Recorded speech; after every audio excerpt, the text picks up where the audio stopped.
بہرحال یہ آپ صلی اللہ علیہ وسلم کا زندہ معجزہ ہمارے ہاتھوں میں ہے، اور کیا اس کا اسلوب ہے. اب یہ جو عربی کا ٹیسٹ ہے وہ آپ ایز سچ اس طرح تو ہم نان عرب تو فیل نہیں کر سکتے.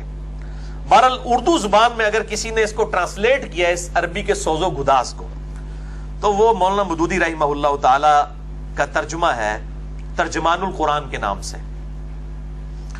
تفہیم القرآن میں بھی وہ چھپا ہوا ہے 5-6 جلدوں کے اندر، لیکن الگ سے بھی آپ کو ایک جلد کے اندر وہ ترجمہ مل جائے گا. عربی لنگوسٹک کا سوز و گداز ٹرانسلیٹ اگر کسی نے اردو زبان میں کیا ہے نا، تو وہ مولانا مودودی رحمہ اللہ تعالیٰ کا ترجمہ ہے. اس پائے کا اور کسی کا ترجمہ نہیں ہے عربی لنگوسٹک کے ٹیسٹ کے اعتبار سے. یعنی میں قرآنک عربی الحمدللہ جانتا ہوں، مجھے ایسے ضرورت نہیں پڑتی ہے اردو والی ڈکشنری دیکھنے کی، تو میں اس ٹیسٹ کو فیل کر سکتا ہوں کسی درجے تک. بہرحال وہ جو اعلیٰ درجے کا ٹیسٹ ہے وہ تو صرف عرب کے لوگ ہی فیل کر سکتے ہیں جو اہل زبان ہیں. تو وہ اردو زبان میں اگر ٹرانسلیٹ ہوا ہے تو وہ مولانا مودودی نے کیا ہے. اسی طریقے سے فتح محمد جلندری صاحب کا ترجمہ بڑا اچھا ہے اردو زبان میں، صوت القرآن چینل کے ذریعے مشاری راشد کی آواز میں، اور اس طریقے سے ابراہیم شریم کی آواز میں، اور مراج الدین خان صاحب کے ترجمہ کی آواز جو ہے فتح محمد جلندری صاحب کے ترجمے کے ساتھ بہترین ہمارے صوت القرآن چینل کے اوپر پاکستان کے اندر ریڈیو پہ چلتی ہے. اس طریقے سے یوٹیوب کے اوپر بھی اویلیبل ہے، اور حقیقتاً ٹیسٹ آتا ہے قرآن سننے کا. اور پھر جو اس قرآن کے اندر سوز و گداز ہے عربی کا، وہ تو صرف عرب کے لوگ ہی محسوس کر سکتے ہیں. اسی لیے وہ جب قرآن سنتے ہیں تو ان کی چیخیں بھی نکلتی ہیں، ان کو وہ بات دل کے اوپر اتر رہی ہوتی ہے، ان کو بات پتہ چل رہی ہوتی ہے کہ بات کیا ہو رہی ہے. یہاں بیٹھ کے بس یہی بات کر رہے ہوتے ہیں، ایتے سارے گستاخ رسول نے نا ایسی پہ کرنے ہوتے ہیں ایسے بیٹھ کے. ٹھیک ہے جی. اب میں جب ان کی گستاخیاں ساری نکالتا ہوں، ان کے سارے بزرگوں کی گستاخیاں جو الحمدللہ نکال کے ان کی چھاپی ہوئی کتابوں سے، اب یہ کسی کو منہ دکھانے کے قابل نہیں رہے. اب صرف یہی کہتے ہیں کہ جی جناب غلام احمد قادیانی دجال بھی اتنا بڑا فتنہ نہیں تھا جتنا انجینئر محمد علی مرزا ہے. بالکل فتنہ ہے آپ کے لیے، آزمائش ہے، کیونکہ نہ تھوک سکتے ہیں نہ نگل سکتے ہیں. یعنی لوگوں نے ان کی بیماری سمجھی نہیں ہے. یہ بیچارے بھولے بالے لوگ ان کو قرآن و سنت پیش کرتے رہے. یہ قرآن و سنت کو کہاں مانتے ہیں؟ ان کو تو ایک فارمولہ پڑھا دیا گیا کہ ہمارے علاوہ سارے گستاخ رسول ہیں. ہم نے ان کے سارے وہ بزرگ جن کے اوپر ان کا تکیہ تھا ان کی گستاخیاں ننگی کر کے بالکل عوام کے سامنے رکھ دی. اب لے کے آئے میرے بھائی، یہ ہماری مجبوری تھی. مسئلہ نمبر 71B، انڈیا اور پاکستان کے بزرگوں کے 19 گستاخانہ عبارات کا تحقیقی جائزہ. اس کے جو شروع کے 25 منٹ ہیں وہ کم از کم 10 دفعہ سننے والے ہیں کہ میں نے یہ تڑپ کے 8 سے 5 سال پہلے لیکچر کیوں ریکارڈ کروایا تھا. یہ لوگ قرآن و سنت سنتے ہی نہیں تھے. جو قرآن پڑھے اس کو کہتے تھے وہابی ہیں. جو قرآن و سنت کی بات کرے وہ ایک انہوں نے ایک ادبی سی گالی نکالی ہوئی ہے وہابی کہہ کے، نجدی کہہ کے، تو اس کو ڈکلیئر کرتے ہیں. تو بہرحال یہ قرآن پاک سے دور کرنے والے سازشی جو ٹولہ تھا ان کا بھی علاج کر دیا الحمدللہ. اب عوام الناس قرآن کی طرف آ رہی ہے، اور پوری دنیا کے اندر قرآن کے حوالے سے جو ڈاکٹر اقبال نے آواز بلند کی، پھر مولانا مودودی نے اسے کلائمیکس تک پہنچایا، اور ویڈیوز کی فارم میں ڈاکٹر اسرار صاحب نے، اور پھر ان کے آگے جتنے اسٹوڈنٹس نے، اور آج امریکہ کے اندر نعمان علی خان ہے، وہ بھی ان کے سمجھ لیں پوتا شاگرد ہیں ڈاکٹر اسرار کے، بڑے اچھے طریقے سے دعوت و تبلیغ کا کام قرآن حکیم کے حوالے سے کر رہے ہیں. لیکن یہ سارا کام انہی لوگوں کے لیے ہے کہ جن کی تطہیر پہلے ہو چکی ہو، جن کا جو ہے وہ کسی روحانی سرجن کے ذریعے آپریشن ہو چکا ہو. انڈیا، پاکستان، بنگلہ دیش کے لوگوں کے لیے نعمان علی خان یا ڈاکٹر ذاکر نائک کے لیکچرز کچھ نہیں ہیں، کیونکہ انہوں نے تو ایک ہی جملے سے ان کو 0 سے ملٹیپلائی کر دیا، گستاخ رسول ہے. ان کا علاج جو ہے نا ان کے پاس نہیں ہے، یہ ایک ایسے بندے کے پاس ہے جو ان کا روحانی سرجن بن کے ان کا علاج کرے. اور الحمدللہ میں تحدیث نعمت کے طور پہ یہ بات کرتا ہوں، کتنے بھائی ہیں جو کہتے ہیں کہ آپ انجینئر تو ہیں کوالیفائڈ آنرز کے ساتھ، لیکن آپ ایک روحانی سرجن اور ڈاکٹر بھی ہیں جس طریقے سے ان لوگوں کا علاج کیا. ہاں جب یہ ان کی تطہیر ہو جائے پھر ان کو نعمان علی خان بھی سمجھ آ جائے گا، پھر ڈاکٹر ذاکر نائک بھی سمجھ آ جائیں گے، ڈاکٹر اسرار بھی سمجھ آ جائیں گے. لیکن جدو تک کتا انہوں نے کھوئی چاہے آپ ڈول جتنے مرضی نکالتے رہیں، یہ پاک نہیں ہوگا معاملہ. جب تک یہ کتا نہیں نکلے گا جو ان کو پٹیاں پڑھائی ہیں ان کے مولویوں نے، اس وقت تک ان کو کتاب و سنت ان کے دل پہ نہیں آئے گا. وَيُزَكِّيهِمْ، اس کے بعد آیا وَيُعَلِّمُهُمُ الْكِتَابَ وَالْحِكْمَةَ، کتاب و حکمت بعد میں سمجھ آتی ہے، پہلے تزکیہ ہو. اور وہ ہر دور کے اندر اللہ تعالیٰ اپنے بندوں کو مبعوث کرے گا. بنی اسرائیل میں بھی اللہ تعالیٰ لوگوں کو اٹھاتا تھا، اور قیامت تک اس امت میں بھی لوگ اٹھیں گے اور وہ اپنے اپنے حصے کا کام کر کے جائیں گے. اور یہ اللہ تعالیٰ اٹھاتا ہے، انسان کی اپنی کیپیبلٹی نہیں ہوتی. یعنی مجھے آج بھی یاد ہے کہ 2009 تک میری حالت یہ تھی کہ میں جو وہ فجر کی نماز پڑھ کے سوتا تھا تو زور سے پہلے اٹھ کے ناشتہ کرتا تھا, زور کی نماز پڑھ کے سوتا تھا تو عصر کے وقت اٹھتا تھا, عصر سے مغرب تک جو ہے وہ گول گپے اور میں وہ کھایا کرتا تھا گولا. یہ میری روٹین ہوا کرتی تھی. مجھے کیا پتا تھا کہ آج سے جو ہے وہ 8-9 سال کے بعد اللہ تعالیٰ کس کام کے لیے مجھے اٹھا کے تو اس باطل کے سر کے اوپر دے مار رہا ہے کہ آج الحمدللہ اردو زبان کے اندر کسی بھی اختلافی مسائل کے اوپر آپ کو کوئی بھی سپیکر نہیں ملے گا جو ہر ٹاپک کے اوپر. الحمدللہ ایک زمانہ تھا آج سے تقریباً 8-9 مہینے پہلے تک ہمارے بمشکل جو یوٹیوب کے چینل کے ویورز تھے وہ 1 لاکھ تک تھے. اب الحمدللہ 3 ملین سے زیادہ ہیں پر منتھ. الحمدللہ 30 لاکھ سے زیادہ ایک مہینے میں یوٹیوب کے ایک چینل کے ویورز ہیں الحمدللہ. اور واٹس ایپ کے اوپر اور باقی آپ یہ تو ایکسپونینشلی دعوت کا کام رائز کر رہا ہے, لوگوں تک بات پہنچ رہی ہے. اب تو ایک ٹریگر ہو چکا ہے معاملہ. بلکہ آج ہی مجھے وہ میرے بڑے قریبی دوست ہیں حافظ محمد جعفر صاحب, وہ گئے ہوئے ہیں سیالکوٹ اپنے بھائی گاؤں میں. وہ کہتے ہیں گمراہی کا گڑھ تھا یہاں پہ, یعنی پنجے گاڑے ہوئے تھے, اور جو بڑا وہ گاؤں کا چودھری تھا وہاں کا, وہ سعودیہ میں کہیں جاب کرتے تھے. تو یہ آج ہی وہ پہنچے, آج عصر کے وقت مجھے فون آیا, مجھے تازہ بات یاد آ گئی. وہ کہتے ہیں کہ وہ مجھے ملے تو وہ بالکل ان کی لائف چینج ہو چکی ہوئی تھی. اچھا وہ کہتے ہیں میں نے سمجھا شاید سعودیہ گئے ہیں تو یہ چینج ہو چکے ہیں اور نماز سنت کے مطابق شروع کر دی اور توحید کی اصلاح ہو گئی, کتاب و سنت کے منہج پہ آ گئے. تو وہ کہنے لگے حافظ صاحب اس وقت دنیا کے اندر ایک بندہ اللہ تعالیٰ نے ایسا اٹھایا ہے جس نے جو ہے نا تہلکہ مچا کے رکھ دیا ہے یوٹیوب کی دنیا کے اندر. آپ اس بندے کو سنیں, اس کی وجہ سے اللہ تعالیٰ نے مجھے ہدایت دی. اس نے کہا جی کون؟ ان کا انجینئر محمد علی مرزا. جعفر صاحب کہتے ہیں وہ تو 2003 سے یار ہم تو اکٹھے رہ رہے ہیں, وہ تو میرے بڑے پکے دوست ہیں. اس وقت انہوں نے مجھے موبائل پہ میرے ساتھ بات کروائی, پھر میں نے ان کے ساتھ بات کی. اب وہ انہوں نے کئی کنال جگہ اسی گاؤں کے اندر لی ہے اور الحمدللہ کتاب و سنت کے منہج کی مسجد بغیر کسی فرقہ واریت کے ٹائٹل کے, دیوبندی بریلوی اہل حدیث شیعہ سے بالا تر ہو کے وہ مدرسہ اور مسجد بنانے جا رہے ہیں الحمدللہ. ورنہ عام آدمی کو تو یہ مسجد بھی نہیں بنانے دیتے ہیں. آپ کو پتہ سٹے لے لیتے ہیں, نہیں جی تھے بادی نہیں ساڑی. ہاں چودھری کوئی ہوئے گا نا, پھر یہی تو ہوتا ہے اللہ تعالیٰ اٹھاتا ہے. شعیب علیہ السلام کو بھی تو ان کی قوم کے لوگوں نے کہا تھا نا اگر قوم کے بڑے بڑے سردار تیرے ساتھ تو ان کے خاندان سے نہ ہوتا تو کب سے تیرا کام تمام کر دیتے.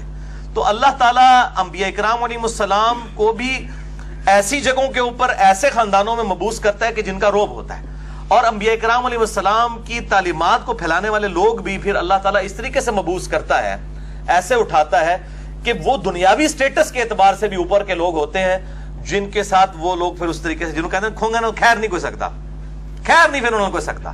وہ اللہ تعالیٰ نے ظاہر اپنے دعوت کا کام لینا ہے تو ظاہر پھر ان کو اٹھانا ہے. یعنی حضرت عمر کو اور امیر حمزہ کو اٹھایا ہے نا, ان کے ذریعے پھر دیکھیں ہاں جی آؤ مقابلہ کرنا ہے, کسی نے اپنے بچے یتیم کروانے, عورتوں کو بیوہ کروانا ہے, تو آؤ حمزہ اور عمر کا مقابلہ کرو. ٹھیک ہے, اللہ تعالیٰ نے مطلب بندے تو اسی طریقے سے اٹھائے جاتے ہیں. اور آج علم کی دنیا کی ضرورت تھی کہ علمی طور پر محاسبہ کیا جائے ان لوگوں کا, تو اللہ تعالیٰ اپنے ایسے بندے تیار کرتا ہے اور وہ اس طریقے سے ان پر یہ ساری فیزز گزاری جاتی ہیں کہ الٹیمیٹلی وہ بالکل سورج کی طرح روشن ہو کے نا باطل کے سامنے کھڑے ہو جاتے ہیں, وہ سارے ایکسپوئر. اور الحمدللہ میں اللہ تعالیٰ کا شکر ادا کرتا ہوں, اللہ تعالیٰ نے اس کام کے لیے چنا, اللہ تعالیٰ استقامت عطا فرمائے. اللہم من احییتہ منا فاحیہ علی الاسلام ومن توفیتہ منا فتوفہ علی الایمان. اور ہمیں کتاب و سنت کے منہج پر چلنے کی اور لوگوں تک پہنچانے کی توفیق عطا فرمائے, آمین. تو بہرحال نبی صلی اللہ علیہ وسلم کی یہ دعوت پھیل رہی ہے. ابھی 2 دن پہلے دنیا نیوز کے اوپر بھی یہ خبر آئی تھی کہ آئندہ 20 سے 30 سال کے اندر دنیا میں سب سے زیادہ آبادی مسلمانوں کی ہو جائے گی الحمدللہ. Islam is the fastest growing religion on the face of earth, اور Islam is the only practicing religion on the face of earth. یہ آپ یاد رکھیں. آج یورپ میں, امریکہ میں عیسائی پادری اپنے گرجے مسلمانوں کے ہاتھ بیچ کے جا رہے ہیں اور وہاں پہ مسجدیں بن رہی ہیں. Only practicing religion on the face of earth, true مانوں میں وہ اسلام ہی ہے. باقی تو صرف وہ ایک ڈنگ ٹپاؤ کام چل رہا ہے. Practicing religion on the face of earth اسلام ہے. مسئلہ نمبر 49 میں نے ریکارڈ کروایا ہے اسی ٹاپک کے اوپر. گستاخانہ فلموں اور گستاخانہ کارٹونز اور اس طرح کے جو یہ معاملات ہو رہے ہیں مسلمانوں کو ٹریگر کرنے کے لیے کہ پاکستان, یہ مسلمان جو ہیں وہ یہ کولڈ وار ون کر رہے ہیں الحمدللہ. اور میں پاکستان کے حوالے سے یہ ضرور بات کروں گا کہ اللہ تعالیٰ نے جہاں پر یہاں پر گمراہی بھی بہت عام ہے اور ڈومیننٹ گمراہی ہے. اس اعتبار سے گمراہی کا قلعہ بنا ہوا ہے, تو دوسرے معنوں میں اس اعتبار سے اسلام کا قلعہ بھی ہے کہ دنیا میں دعوت حق جتنی بھی پھیل رہی ہے اور جتنی بھی تنظیمیں دعوت و تبلیغ کا کام کر رہی ہیں, ان کا گڑھ بھی پاکستان ہے. اس حوالے سے اسلام کا قلعہ بھی ہے. اور الحمدللہ یہ چیز خوشائن ہے کہ دنیا کے اندر جتنے بھی لیڈنگ سپیکرز ہیں یا اسلام کو لیڈ کر رہے ہیں ہر حوالے سے لوگ, وہ پاکستان انڈیا کے لوگ ہیں, سب کانٹیننٹ کے لوگ ہیں. الحمدللہ یہی اجمی ہے جن سے اللہ تعالیٰ یہ کام لے رہا ہے, اور انشاءاللہ یہ کام پھیلے گا. اور مجھے بھی کل ایک بھائی کہہ رہے تھے کہ جی وہ آپ کا انداز تھوڑا سخت ہو جاتا ہے. میرے بھائی, میرا مسئلہ یہ ہے کہ میں جن ایشوز کو ڈسکس کرتا ہوں ان ایشوز کی ریکوائرمنٹ ہی انداز کا سخت ہونا ہے. آپ میرا دروشی والا لیکچر سن لینا, مسئلہ نمبر 56, تو بڑا میٹھا لیکچر ہے, 2.5 گھنٹے کا, کوئی سختی نہیں آپ کو نظر آئے گی. کیونکہ درود شریف کے جب فضائل بیان ہو رہے ہیں اس میں کون سی سختی نظر آئے گی, الا یہ کہ وہاں پہ اگر کسی نے کوئی غلط حرکت کی ہوئی ہے اور درود ابراہیمی پڑھنے کو مفتی احمد جارحان نعیمی صاحب نے لکھا ہے کہ گناہ ہے, تو جو بندہ درود ابراہیمی پڑھنے کو گناہ کہے گا تو پھر اس کی کلاس تو ہم لیں گے نا. پھر ہمارے ایمان کا تقاضا نہیں ہے, خود تو یہ سب کے اوپر فتوے لگاتے ہیں, تو پھر یہ بھی اپنے لیے بھی وہ فتوے برداشت کریں نا. اس طریقے سے صبح شام کے اذکار اور اس طریقے سے صورتوں کے فضائل کے اوپر میری کو 7-8 گھنٹے کی گفتگو ہے. مسئلہ نمبر 111 ABC 112 ABC, میٹھی میٹھی گفتگو ہے. لیکن اب یہ جب اس طرح کے معاملات ہوں گے تو کڑوی باتیں ہوں گی, اس کی ریکوائرمنٹ ہے. میں اسی لیے کہتا ہوں کہ مجھ سے آپ وہ کام میٹھی میٹھی گفتگو والا بہت کر رہے ہیں, 10 سال ہم بھی کرتے رہے, سبز پگڑی میں نے بھی باندھی رکھی ہے. میرے بھائیوں, یہ سارے کام ہمیں آتے ہیں, تبلیغی جماعت کے ساتھ بھی رہے ہیں. میٹھی میٹھی گفتگو ہو سکتی ہے جب ٹاپک میٹھے میٹھے ہوں گے, تو پھر ہومیوپیتھک دوائی بھی دی جا سکتی ہے آپ کو اور دوسری دوائی بھی. لیکن میرا کام اس وقت میرے بھائیوں ہے سرجن والا.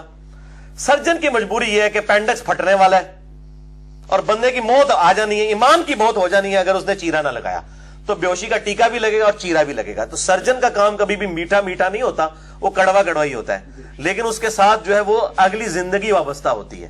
لہذا مجھے آپ جو ہے وہ اس روحانی ڈاکٹر کے پوائنٹ آف ویو سے ایک سرجن, روحانی سرجن کے طور پہ ایکسپٹ کریں اور یہ چیروں کے لیے تیار رہا کریں. میرے ٹاپکس وہی ہیں, اور پھر جو کہتے ہیں نا وہ ٹاپکس, اس ٹاپک کے اوپر تو لاکھوں مبلغین ہیں, ہزاروں بھی نہیں. لیکن جس ٹاپک میں ہم ڈسکشن کر رہے ہیں اس کے اوپر آپ کو شاید, مجھے تو ابھی تک کوئی اس طرح کا بندہ نہیں ملا کہ جو فرقہ واریت کی لعنت سے بالا تر ہو کر ہر کنٹروورشل ایشو کو ڈسکس کرے. تو ظاہر ہے پھر اس کی ریکوائرمنٹ بھی پھر وہ طارق جمیل صاحب والا سٹائل نہیں ہوگا یا کوکب نورانی صاحب والا سٹائل نہیں ہوگا. یہ تو پھر سٹائل ہوگا ظاہر ہے کہ ایک ہاتھ میں علم کا میدان ہے اور علم کے میدان میں جذبات کی کوئی حیثیت نہیں ہوتی ہے. لیکن ہمارے ملک کا المیہ کیا ہے کہ یہاں پہ ہے وہ یہ ہمیں یہ کہہ رہے ہوتے ہیں زبان حال سے کہ جذبات کے میدان میں علم کی کوئی حیثیت نہیں ہوتی ہے. یہ سارے جذبات کے میدان کے تو کہتے ہیں علم کول ہی رکھو, علمو بس کریو یار, انہوں پتہ علم ساڑی موت ہے, اس واسطے علم دی گل نہ ساڑے نال کریو. تو میں ان کو کہتا ہوں کہ یہ ہمیں زبان حال سے یعنی اپنے گیٹ اپ سے کہہ رہے ہوتے ہیں کہ جذبات کے میدان میں علم کی کوئی حیثیت نہیں ہوتی ہے, یہ اپنا علم کتاب و سنت کا اپنے پاس رکھیں. نعوذ باللہ من ذالک. یہاں پر میں اناؤنسمنٹ ریپیٹ کر دوں کہ بھائیو الحمدللہ میری روٹی دین کے ساتھ نہیں جڑی ہوئی, اور میں اپنی ذات کی خاطر دین سے 1 روپیہ کمانے کو بھی قطعاً حرام سمجھتا ہوں, کسی پہ فتویٰ نہیں, اپنی ذات کی خاطر. اور لعنت بھیجتا ہوں کسی ایسی امداد پر, چاہے وہ سعودیہ کی طرف سے ہو چاہے ایران کی طرف سے, کہ ان ملکوں کا ایجنڈا ہمارے سب کانٹیننٹ انڈیا, پاکستان, بنگلہ دیش میں لانچ کیا جائے. لعنت بھیجتا ہوں. اور یہی وجہ ہے کہ میں نے فرقہ واریت کو 3 طلاقیں دے کر اور 4 تکبیریں پڑھ کر ہمیشہ کے لیے دفنا دیا ہے, کیونکہ جس کی روٹی دین کے ساتھ جڑ جائے اور فرقہ واریت میں وہ پڑ جائے وہ کبھی بھی آپ کو حق بات نہیں بتائے گا. یہ میری بات نوٹ کر لیں, اللہ ماشاء اللہ کوئی شاید لاکھوں میں ایک ہو. اور اللہ تعالیٰ سے دعا کریں کہ اللہ تعالیٰ اس دن سے پہلے کہ ہماری روٹی دین کے ساتھ جڑ جائے, اللہ تعالیٰ ہمیں ایمان و عافیت کے ساتھ مدینہ شریف میں موت, بقیع غرقد میں مدفن اور جنت الفردوس میں اپنے محبوب صلی اللہ علیہ وآلہ وسلم کا پڑوس عطا فرمائے. میرے بھائیو, جتنے بھی یہاں 70-80 کے قریب لوگ موجود ہیں, آپ میں سے اکثر لوگ میرے ماضی سے واقف ہیں کہ میں اپنی پیدائش 4 اکتوبر 1977 سے لے کر آلموسٹ 30-31 سال تک 2007 کے اینڈ تک بریلوی رہا. اس میں سے 10 سال میرے دعوت اسلامی میں بھی گزرے, میں نے گرین پگڑی بھی استعمال کی. اس کے بعد کچھ عرصہ دیوبند کے ساتھ تبلیغی جماعت کے ساتھ بھی گزرا, اور پھر کچھ عرصہ اہل حدیث کے ساتھ بھی, اور ایز اے اسٹڈی کچھ عرصہ میں نے اہل تشیع کے ساتھ بھی گزارا. آج بھی میں سوائے قادیانیوں کے باقی تمام مسلمانوں کے مکاتب فکر کو مسلمان سمجھتا ہوں اور ان کی تکفیر نہیں کرتا. جہاں پر اصلاح ضروری سمجھتا ہوں, اصلاح کی کوشش کرتا ہوں, علمی طریقے سے اپنا مقدمہ پیش کرتا ہوں بغیر کسی کلمہ گو اہل قبلہ کی تکفیر کیے, الحمدللہ.